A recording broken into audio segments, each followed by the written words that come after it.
Assalamualaikum warahmatullahi wabarakatuh. Oh guys, jadi di sini saya ingin mempresentasikan hasil pekerjaan kelompok kami. Saya dari kelompok 4 yang mengambil judul nilai guna langsung sumber daya hutan dari mata kuliah ekonomi sumber daya hutan. Jadi teman-teman, sumber daya hutan Indonesia menghasilkan berbagai manfaat yang dapat dirasakan pada tingkat global, nasional maupun lokal. Manfaat tersebut terdiri atas manfaat yang nyata yang terukur berupa hasil hutan kayu maupun hutan non-kayu seperti rotan, bambu, damar, dan lain-lainnya, serta manfaat yang tidak terukur berupa manfaat perlindungan lingkungan, keragaman genetik, dan lain-lain. Jadi teman-teman, pada saat ini berbagai manfaat yang dihasilkan oleh sumber daya hutan masih dinilai rendah, sehingga menimbulkan terjadinya eksploitasi sumber daya hutan yang berlebih. Hal tersebut disebabkan karena masih banyak pihak-pihak yang belum memahami nilai dari berbagai manfaat sumber daya hutan secara komprehensif. Untuk memahami manfaat dari sumber daya hutan tersebut perlu dilakukan penilaian seperti menentukan nilai atau manfaat dari suatu barang atau jasa untuk kepentingan manusia. Jadi apa yang ingin kita pelajari dari materi ini? Jadi kita akan membahas tentang bagaimana konsep nilai guna langsung dan seperti apa contoh dan fungsi nilai guna langsung, dan bagaimana tahapan pelaksanaan nilai guna langsung, dan bagaimana hasil studi nilai langsung. Untuk yang pertama, kita akan membahas konsep nilai guna langsung. Jadi apa sih itu konsep nilai guna langsung? Jadi nilai guna langsung merupakan nilai dari manfaat yang langsung dapat diambil dari sumber daya hutan. Sebagai contohnya, pemanfaat penggunaan sumber daya hutan sebagai input atau proses, produksi, atau barang sebagai konsumsi. Berbeda dengan nilai guna tidak langsung, yaitu nilai dari manfaat yang secara tidak langsung dirasakan manfaatnya, dan dapat beberapa hal yang mendukung nilai guna langsung seperti berbagai manfaat yang bersifat fungsional, yaitu berbagai manfaat ekologis hutan. Sedangkan nilai bukan guna langsung yaitu semua manfaat yang dihasilkan bukan dari hasil interaksi secara fisik antara hutan dan konsumen. Untuk metode penilaian guna langsung terdiri atas beberapa, yaitu yang pertama, nilai manfaat sosial bersih. Metode ini digunakan data demand dan supply yang lengkap secara series hingga dapat disusun kurva supply dan demand untuk menentukan nilai barang berdasarkan pemotongan kedua kurva tadi sebagai harga keseimbangan. Jadi yang kedua itu ada harga pasar. Metode ini digunakan untuk barang atau jasa hutan yang memiliki harga pasar. Data yang diperlukan adalah harga dan jumlah setiap jenis barang atau jasa hutan. Menurut Davis dan Johnson pada tahun 1983, metode fakta pasar dan nilai kini bersih termasuk dalam teknik penilaian. Untuk poin ketiga, ada harga pengganti. Jadi metode ini memiliki beberapa teknik. Yang pertama, harga substitusi. Yang kedua, ada harga substitusi tidak langsung. Yang ketiga, ada biaya oportunitas yang tidak langsung. Yang keempat, ada nilai tukar perdagangan. Yang kelima, ada biaya relokasi. Jadi di sini biaya relokasi merupakan nilai barang atau jasa hutan yang didekati dari biaya pemindahan ke tempat lain di mana pemanfaat penggunaannya dapat digantikan di tempat yang baru. Jadi metode penilaian yang keempat adalah biaya perjalanan. Metode ini biasanya digunakan untuk menghitung nilai kawasan reaksi hutan. Modifikasi dari metode ini biasanya memiliki biaya pengadaan yang bisa digunakan untuk menghitung nilai air berdasarkan biaya besarnya biaya pengadaan sampai air tersebut dikonsumsi. Yang kelima, nilai dalam proses produksi.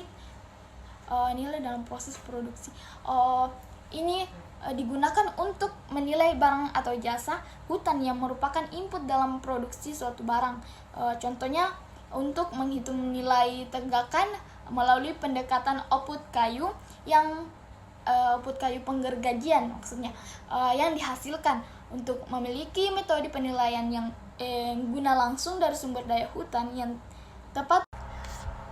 Jadi untuk bagian yang kedua kita akan menjelaskan contoh fungsi nilai guna langsung. Apa sih contoh-contohnya?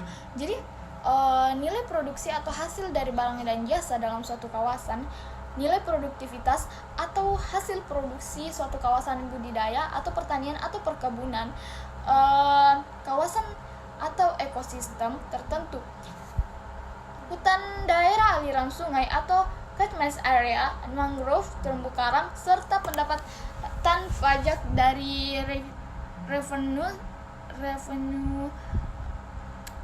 dalam suatu kawasan. Dalam menghitung DAF, penilaian harus mengeluarkan komponen nilai properti seperti atau TRPV dari perhitungan, karena apabila tidak dilakukan maka terjadi duplikasi penilaian atau double counting yang mengakibatkan nilai kawasan menjadi berlebihan. Hasil yang dapat manfaat fungsional dari langsung dikonsumsi langsung seperti kayu, makanan, biomasa ataupun rekreasi.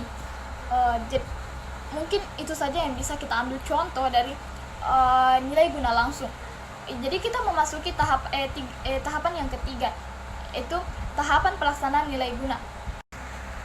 Kita memasuki pembahasan yang ketiga, yaitu tahapan pelaksanaan nilai guna langsung. Jadi apa-apa saja tahapan dari pelaksanaan nilai guna langsung.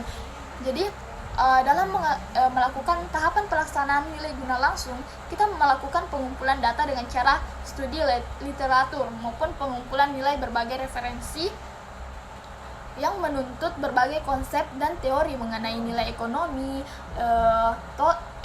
ekonomi total, sumber daya alam, dan metode penelitian sumber daya hutan. Data yang terkumpul dianalisis secara kualitatif untuk menghasilkan teori yang berkaitan dengan nilai ekonomi total dan metode penelitian sumber daya hutan. Langkah pertama untuk memperoleh nilai dari sumber daya hutan adalah melakukan identifikasi terhadap berbagai jenis manfaat yang dapat dihasilkan dari sumber daya hutan. Setiap jenis manfaat ini merupakan indikator adanya nilai yang menjadi sarana penilaian. Setiap indikator nilai komponen sumber daya hutan ini dapat berupa barang hasil hutan, jasa dari fungsi ekosistem, maupun atribut yang melekat pada hutan tersebut dalam hubungan dengan sosial budaya masyarakat. Untuk kita memasuki materi yang keempat, hasil studi nilai guna langsung. Jadi apa saja hasil studi nilai guna langsung? Jadi hasil studi nilai guna langsung merupakan persepsi manusia tentang makna atau suatu objek sumber daya hutan bagi individu tertentu. Oleh karena itu, akan terjadi keragaman nilai sumber daya hutan berdasarkan pada persepsi dan lokasi masyarakat yang berbeda-beda. Nilai sumber daya hutan terdiri dari bersumber dari berbagai manfaat yang diperoleh masyarakat.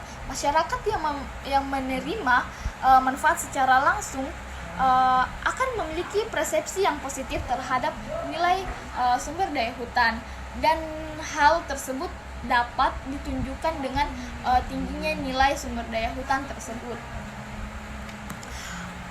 Jadi saya dapat menarik kesimpulan, jadi nilai guna langsung itu merupakan nilai manfaat yang langsung dapat diambil dari sumber daya hutan.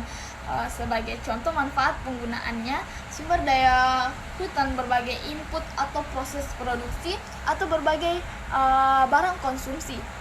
Untuk teknik penilaian ekonomi, khususnya untuk penilaian pemanfaatan barang dan jasa hasil hutan non-kayu yang tidak memiliki harga pasar dalam satuan moneter ini sangat membantu dalam perumusan kebijakan pengelolaan hutan dan sistem pengelolaan hutan baru. Untuk karakteristik manfaat yang spesifik ini membutuhkan pendekatan teknik penilaian yang berbeda dengan manfaat hutan yang memiliki harga pasar dan perdagangan. Yang terakhir, untuk mengetahui nilai guna langsung dari sumber daya hutan, diharapkan akan menciptakan pemanfaatan sumber daya hutan yang lebih efisien, karena manfaat hutan telah diperhitungkan secara memuaskan dalam perhitungan ekonomis. Jadi mungkin teman-teman itu saja yang bisa saya sampaikan pada materi ini. Lebih dan kurangnya mohon maaf. Sekian dan terima kasih. Assalamualaikum warahmatullahi wabarakatuh.